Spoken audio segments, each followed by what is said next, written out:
everybody. Happy Wednesday. Welcome to the Back to Basics Weight Loss Surgery channel. My name is Jane and I am your Wednesday blogger. Sorry for the disheveled look, but I had a hard workout today, and on top of that I'm not feeling that great. So this is what you get. Today I want to be what I would like to talk about is living life to the fullest. I think that for most of us who have had surgery, that's one of our goals, right? I don't know about you. I spent years, laying there, living on the sofa, waiting for life to begin. I don't know what I was waiting for. Every second that ticked by was the second that's gone. I will never have that time again. And so now I'm trying to make the best of it, to live life the best I can. So for my vlog today, I would like to share a passage.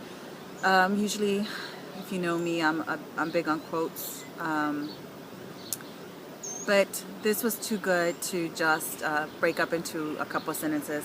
So I'm going to share my time, my vlog time, with this thought. Passage comes from a man who wrote a book called The Charged Life.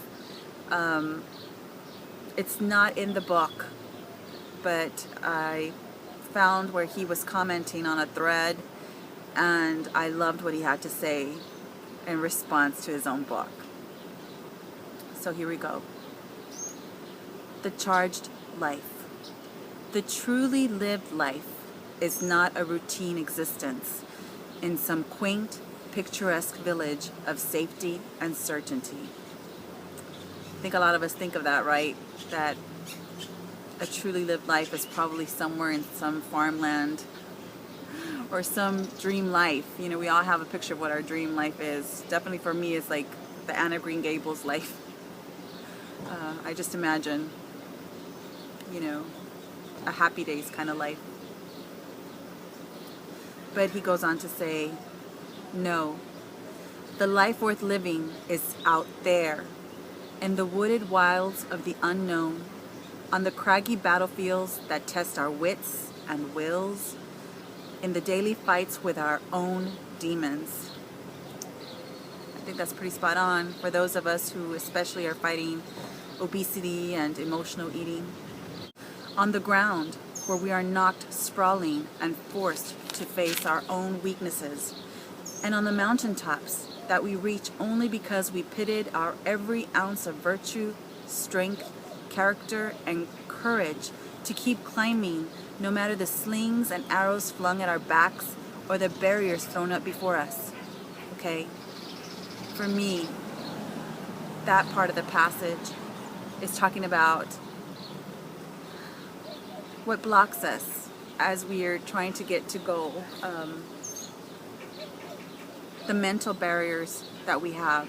I mean, it's difficult enough dealing with the temptations that are outside, in the world, or that are brought into our homes, whether we buy, things that tempt us or our family members do.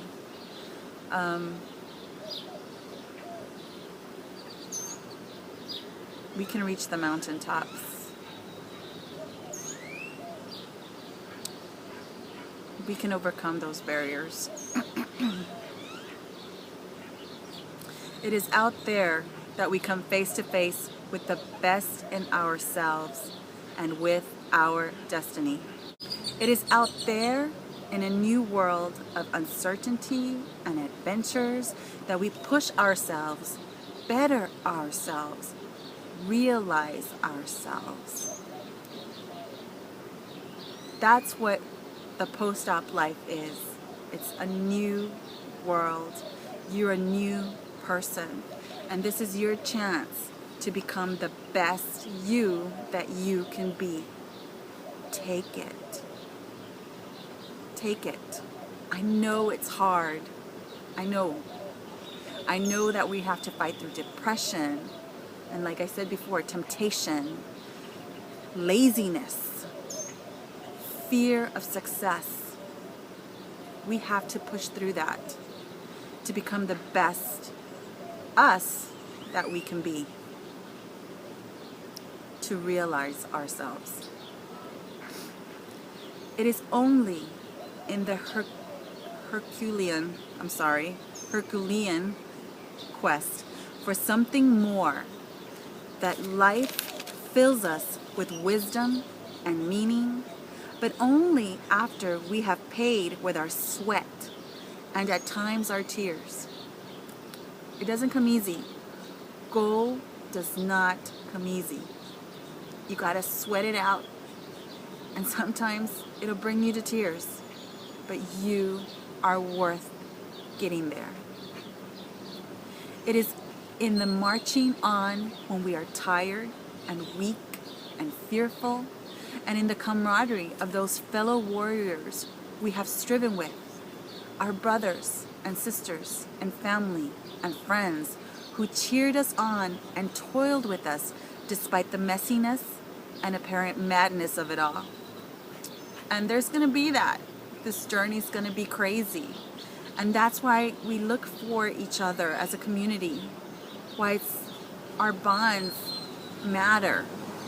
The friendships that we make with each other, the relationships we have with each other, the support, the cheering on of each other matters. Even though we get crazy sometimes, because I don't know any of us who are perfect and who in this journey doesn't have somewhere in there that we didn't go a little crazy. Just hang in there. Be patient with yourself and be patient with others, because craziness does not last forever. That madness, or apparent madness, it has an end. It has an expiration date. It is out there on the path less traveled, an uncharted path chosen by each of us alone, an often meandering, overgrown path that leads only to another unpaved road or open field of opportunity where we must strike out once more with the same hope for victory and transcendence. It is out there when we have the guts to stand naked before the world as who we truly are, when we peer into the souls of those around us and finally see in them the image of the divine, that we plunge ourselves bravely and unconditionally into love that has no bottom or boundary. I love that part because it's talking about traveling an uncharted path. We look to each other, we look to each other's journeys to get ideas about food and motivation for exercise and inspiration, and also for hope, because we look for the people that are farther out than we are and see how they're doing, and it gives us hope that if they're succeeding, we can succeed too, right? But in the end, we're all traveling our own path. We're all having to build our own pavements. We're all having to get through our own open field, because this journey is still personal and unique to you. And you're creating yourself, a new you, and you are like nobody else. And that's a wonderful thing. And also, I love where it talks about learning to love unconditionally, learning to love or have a love that has no bottom or boundary. And this is challenging. I get it. It's hard when we have different personalities and we're in different phases of our journey, and sometimes our personalities clash, or we perceive or assume things that aren't necessarily so. But we're human and we're all bound to make mistakes. But the point is, you can still love somebody. You can still love that person unconditionally and without boundaries. Whether you agree with them or not, whether you're happy with something they're doing or not, you can still find it in you to love them for who they are, because they're on their journey. And they're struggling in their journey just like you are. They're going through things just like you are. It is out there in a world rich with choice and challenge and fear and freedom that your greatest gifts and adventures await you. Listen. It is out there that destiny calls. Be bold and ready yourself. It is time to charge once again. By Brendon Burchard. So, thank you for indulging me this week, for allowing me to read you this passage and tell you what I think about it. But I love that. It is out there in a world rich with choice and challenge and fear and freedom that your greatest gifts and adventures await you. Don't be afraid to be a success. And don't be afraid if your journey has bumps along it.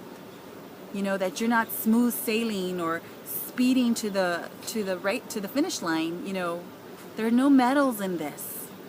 There's no medals and there's no timetable. Every person's journey is their own. Every stumbling block is an opportunity to learn a lesson and to get stronger. You know, use that as a workout for your character. Listen, it is out there that destiny calls. Be bold and ready yourself. Work out. Eat what you need to eat to make you a healthy, stronger you. It is time to charge once again. It's time to live, people. It's time to live. Life is very short. And every moment that we're alive, we're running out of time. Your time is now. Anyways, have a great week. Love you. We'll see you.